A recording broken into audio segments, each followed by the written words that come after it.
Greetings, good people. Welcome to Point 5 Creative Studios chitubu check content. Starangu ndinonzi DJ Oli and ndinokuchingamidzai pano muzuva ranhasi.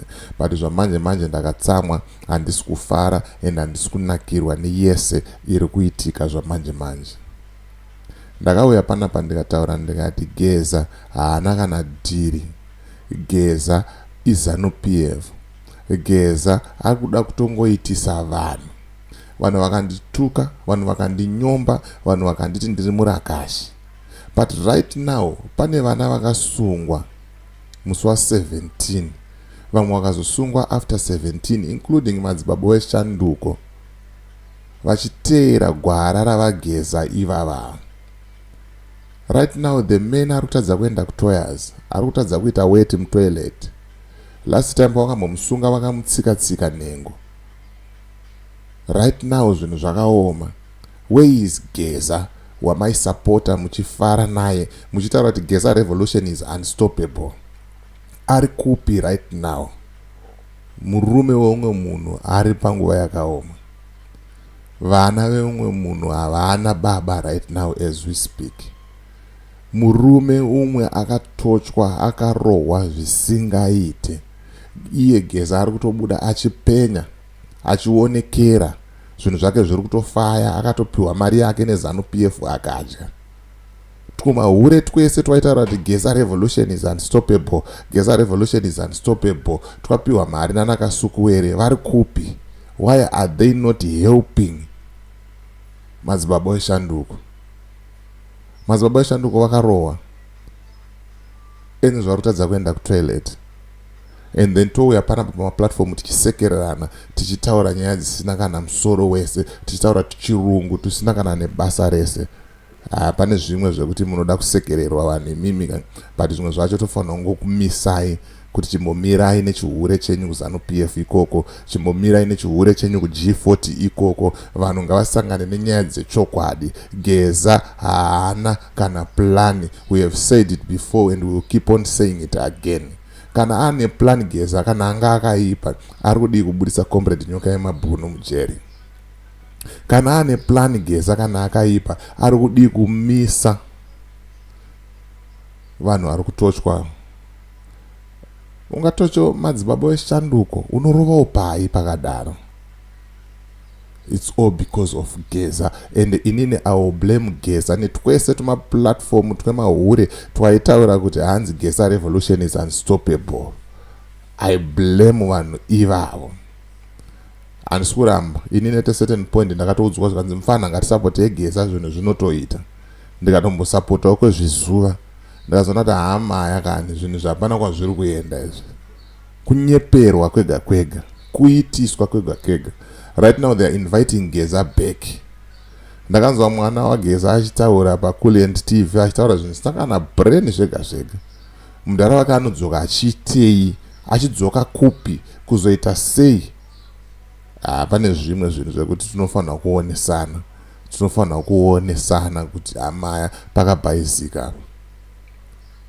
Ndikunzwa kurwadziwa, handisi kana kutombofara, and I'm angry nevese masubscribers epanapa vaiwe vachitaura kuti ndamurakashi because ndakataura kuti Geza haana plan.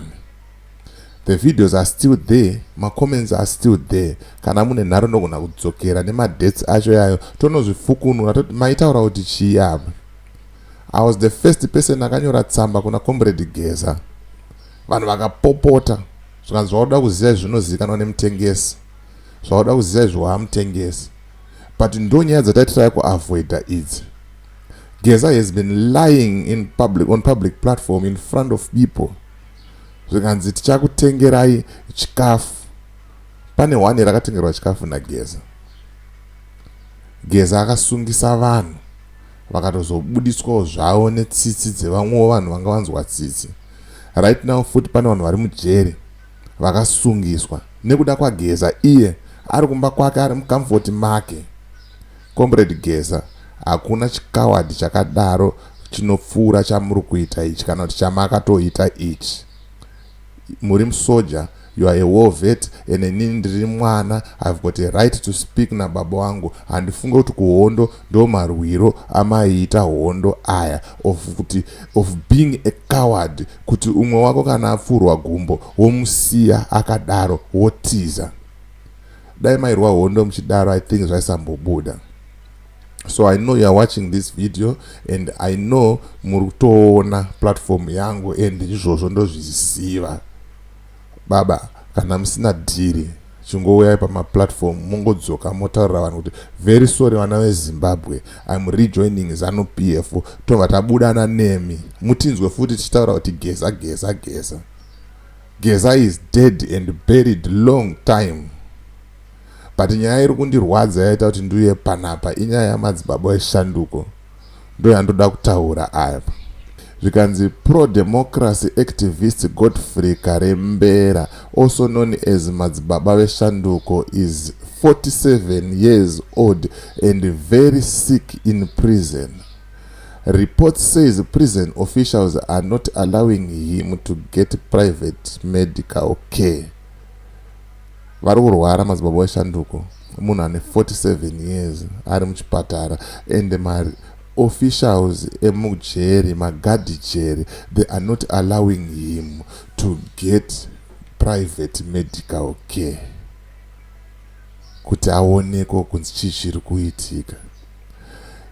He was taken from his home and tortured, then left at the police station and accused of handing out flyers that supported anti-government protest organized by war veteran Blessed Geza. According to the people in the prison, Karembera first had problems urinating and now he cannot urinate at all because of Geza, because of ZANU-PF. Zvinhu zvakaoma, zvinhu zvinorwadza, zvinhu zvinopisa tsitsi, zvakangooma. I want to show you the image iripo. Pakashata zvekutodaro. Yeah, one. The man was tortured zvekutodaro. The man was tortured. Ndiye uyo ari apo Madzibaba Veshanduko, ndo zvaita kumusana kwavo. The man was tortured zvekutodaro. Handizive kuti ivo vacho vageza vari kunzwa sei, vari kufila sei, kana vana kana vanhu vavaikuchidzira kuti vapinde mumugwagwa vachisangana netsaona dzakadai so. Handizive vacho vari kuvarambira kuti vaipiwe medical care vekuchipatara vekujeri ikoko, vari kufila sei munhu achidai so. Last time wakamutsika nhengo dzake idzi, andorwadziwa nekuenda kuchimbuzi. Ene zvakunzi haachatoende kuchimbuzi kwacho because of Geza revolution yamaifarira, yamaipembedza, yamaiomberera maoko. People are arrested right now, varimo mujeri. What's next? Little did you know kuti Geza revolution yacho it was ZANU-PF's project futi. Zvinhu zvavainetsana zvokumba kwavo. Very soon muchaona umwe munhu achabuda futi akutanga kukupai zvimwe zvinhu movarayirwa futi, and forgetting that ZANU-PF is busy with the 2030 agenda. ZANU-PF is busy building a kingdom. Mnangagwa ari kutoita tunhu twake. Imi muchingoti kwaenda mhepo ndokwamuri kuenda, kwaenda mhepo ndokwamuri kuenda. Fungaiwo dai vari baba wako ivo vakatsikwa mabhora, vakatsikwa nhengo, vachitadza kuenda kutoilet nhasi kuchimbuzi. Waifila sei? Were you going to clap for this Geza revolution? Were you going to clap for ZANU-PF? Were you going to sit and watch zvinhu zvakadai so zvichiitika? Zvinhu zvinorwadza, zvinhu zvinopisa tsitsi. Kuti maZimbabweans, it's high time we wake up and smell the coffee. tomomira kuitiswa maside shows nezano PFE, and let's focus on what's important. Ndonyanga nchifamba nazvo manje. As for me, DJ Oli and the rest of the crew behind the scenes, it's bye for now.